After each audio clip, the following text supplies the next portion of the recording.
looking with a quick comment, raise your hand. I'll get your name down and we'll answer your questions. You come up for me though, please. Alrighty, guys. Well, it's great to be back at Alabama, obviously. I think back to a couple years ago, headed to Atlanta, and that was obviously a really tough decision, but I felt like it was an opportunity at that time I couldn't turn down. And when this opportunity came back up from Coach Saban to come back here to Alabama, it was one that I jumped on, and I was fortunate enough to have this opportunity present itself, and just looking forward to it. Looking forward to working with Coach Saban again. He's a great mentor of mine, somebody you obviously can learn a great deal from. The players, our entire coaching staff. So excited about the opportunity. It's good to get going again. Okay, guys, we'll open the seat right back here with Cecil. Coach, Cecil Hurt from the Tuscaloosa News. Could you clarify for us a little bit, because there's all kind of stories out there about when you met Tua, how long you've known Tua, what your relationship with Tua is, Sure. how you recruited him in your previous stops. Yeah, so Tua used to come to camp with us previously when I was at USC, and so we started to develop the relationship there. And I had offered him a scholarship pretty early in his career in high school, and had just started that relationship and developed that relationship. And then going back to when I took over at Alabama here in 16, even in that transition as Lane was headed to FAU, got a chance to get on the road and go recruiting and kind of reconnect and reestablish that relationship. And that was when Tua came mid-year, and then obviously about a month or so later is when I left for Atlanta. So had kind of a long-standing relationship with he and his family, his mom and dad and whatnot. And so I think it made for a little bit of an easier transition at that time, and even now, of just having that relationship of knowing the family, being in their home in Hawaii on home visits. So I just think all in all, for us, for Tua and I, that previous relationship that we've had, I think has been very helpful in the transition now with a new coordinator, myself coming in here for this year. Go here to the left with Michael. You talked about that 2017, you were able to do some recruiting. Could you see what was a potential with this class and what they've done? Were you surprised by the success they've had? I don't know if I'm surprised. I think any time, when you go into recruiting, I give Coach Saban a lot of credit. He is not one that chases stars by any means. About how many stars a guy has determines how good he is. I mean, we pride ourselves on doing our own evaluation, trusting our evaluation in the process, and trying to find the best players that fit Alabama and what it entails to play at Alabama. And I think when you go back and look at that class, of Tua, the wide receivers, and Judy, and Ruggs, and Smitty, Najee, obviously, and B-Rob at the running back spot, the offensive linemen, you saw what Leatherwood and Jed have done, and those types of guys. So I just think all in all, that class was evaluated really well. We felt like it could come in and contribute, and then at that point, then it's the development of the player, which is obviously talked about here quite a bit. It's developing the players on and off the field. I think you have to give the players credit too, and their work ethic, their commitment to working. They got some opportunities to play early in their career, and I think they took advantage of it, and they've continued to grow from year to year. Okay, back in the left with Aaron, trying to keep up here. Steve, we all see how proficient Tua is in the RPO. We know how that stresses a defense, but given the quality of wide receivers that you have, how key is it to get him as comfortable in full field reads, and how's he doing in that regard? Well, I think, for us, every year you come out of a season, you try to evaluate big picture and how you can improve as a football team, and us specifically offensively. And we really felt like if we could continue to grow in that area of full progression reads, so that people, when you become one-dimensional to some capacity, or you do a few things well, our feeling is the more things you do well, the harder you are to defend. And so we felt like that was an area we could really improve in. I think Tua has really bought into that, has worked extremely hard. He's shown drastic improvements, and I think the receivers see it as well. So now it's, are you defending the play action pass? Because we are running the football well and the commitment to running the ball. Are you defending the RPO? Are you defending the drop back pass game with full progression? So, I think one of the misnomers is we're just shifting to a drop back team. No, we're trying to just to add to an offense that was very prolific a year ago, and how can we even be more prolific, and how can we stay ahead of defenses and what they're trying to stop. Come back up front here on the right with John. I had two if I could. First, what's it like taking over an offense that has a Heisman runner-up, Litnikoff Award winner, and a number of other proven playmakers? And two, what did you kind of see that up to early on that stuck out to you?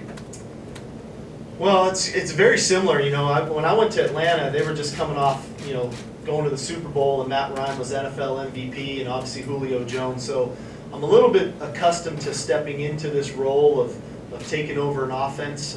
I even go back to 2005 when I had been with the Oakland Raiders, and I came back to USC the year after Matt Leinart had won the Heisman, and they had won the national championship, beating Oklahoma. So this isn't as foreign to me. I think what it is you come in and you try to evaluate the whole thing, and you say, okay, how can I continue to help this team get better? How can I try to help these players improve and put them in the best position to have success, not only short term but long term? That's our job as coaches to do. And then buying into the entire organization and the program and the values of the organization. So that's kind of my mindset when it comes to that, of what I can do to try to help and do my part to put us in the best position to be successful. Tua, I think early on, has always had a unique ability to have a very quick release. The day I saw him throw, I'll never forget, when he was in high school. I think he might have been in the 10th grade. It was a really windy day there in Hawaii, and he was cutting the wind. I mean, it was extremely accurate, and that always stood out to me and still does to this day. But now, after watching him play college football, studying the tape, being with him in spring ball, he's a very instinctual player. He has a natural feel for passing the football and the passing game.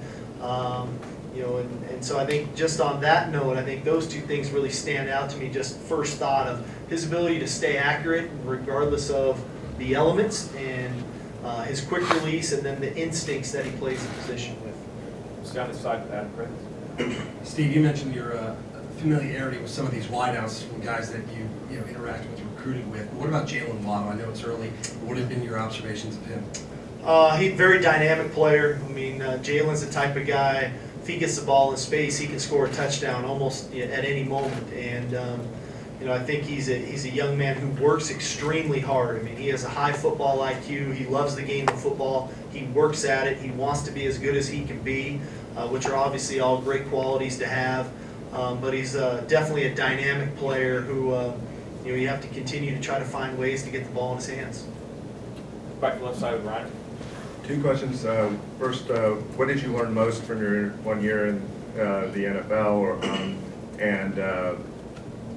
I asked Nick this, but do you foresee using like 10 personnel because of the attrition you guys have had at tight end, and given the strength of the wide receivers? Hold on, call it the right. What is it? It's not 10 personnel there. What is it? Red. Red. Oh, Thank you. okay. Coach gave me a lesson. Okay. So I just want to Got make it. sure we're. Got it. Well, I think that I had a year in the NFL early in my career back in 2005, and that was a great experience for me. At that time, I was 29 years old at that time, coaching quarterbacks for the Oakland Raiders, and Rich Gannon was this returning quarterback at 39 years old. So just the demands of coaching a guy 10 years older than you, who you felt like every day you walked into that meeting, how are you going to try to find a way to get him better and to coach him to feel like you were providing something to him to be the best player he could be?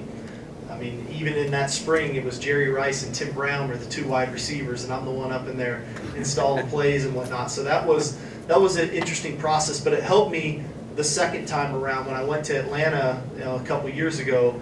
Like I say, you have Matt Ryan in that room, you have Julio Jones, you have an all-pro center in Alex Mack. And so, what you go into is how do you try to help these guys be the best players they can be? And I think that's our, like I said earlier, that's our responsibility as coaches, is to put our players in the best position to be successful, whether that's through scheme, fundamentals, technique, whatever that may be. So loved my experience of doing that. I think the other thing in that league, and the NFL is a matchup league, and how do you find those matchups and create those matchups that are advantageous for you? So hopefully we can bring some of those things back here now that I'm back at Alabama. the red personnel for us, obviously 4 wide receivers and a running back, is something that, I think we'll definitely incorporate into what we're doing.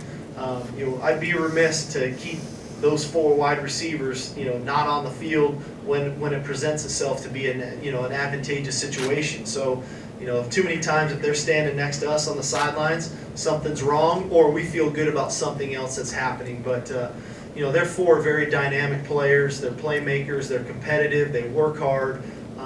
They do everything they can that they think we think is right in the program, and ultimately it shows in the way they play on the field. So we got to continue to try to develop that package to make sure when we use it, it's not just we're throwing 4 wide receivers on the field, but there's a rhyme and a reason why we're doing what we're doing. Back up front with Ryan. Hey, good morning, Coach.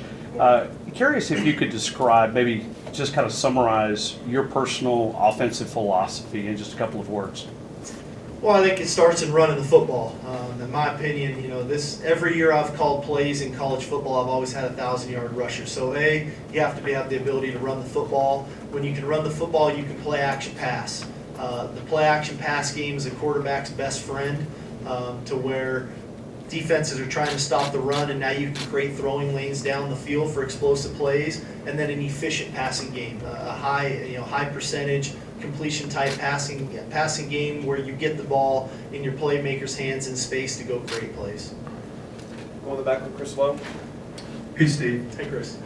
How much does it help you that you've already been here previously, you've worked under Nick, you've worked in this system, as you make this transition back? Well, I think it's big.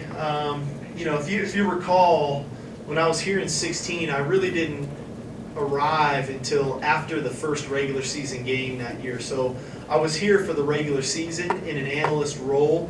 So I was, part of the game planning and process, but I wasn't as integrated with the players that way. So it allowed me at that time to kind of have, I don't want to say a 10,000-foot view of the program, but I had a chance to observe the program because I was here a lot to learn from Coach Saban.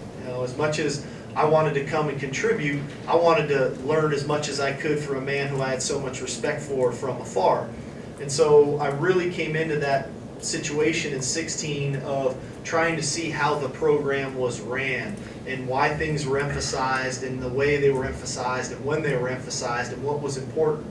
And so now coming back before spring ball and as spring ball started, and to hear some of those things get brought up, it just brought back a lot of thoughts and reminders, and I was able to go back through some notes of why those things are important, and then to start to emphasize them on our own, even on the offensive side of the ball, to support that message. And so I think it was big. Obviously, schematically, had a good feel for the system. Obviously, things change a little bit as coordinators change from Coach Dayball to Coach Locks, and now I'm in. But big picture-wise, I think it was very helpful in 16 to be here for that season. A few more. Back to Cecil here real quick. Thanks, I had one more. I know it's a oversimplification to say, we got it back, we want to get him the ball 20 or 25 times.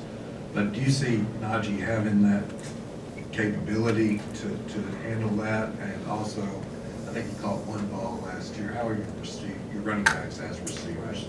Well, I think obviously when you look at Najee from a physical stature standpoint, he's a big physical runner. Very traditional, the types of runners that have been here at Alabama. And so as you go through that process, obviously there's the development of Brian Robinson, there's the development of Jerome Ford, Trey Sanders, Keelan Robinson, some other guys at the position. Ideally, we want Najee to be fresh and continue to get better as the season goes on and later in the year.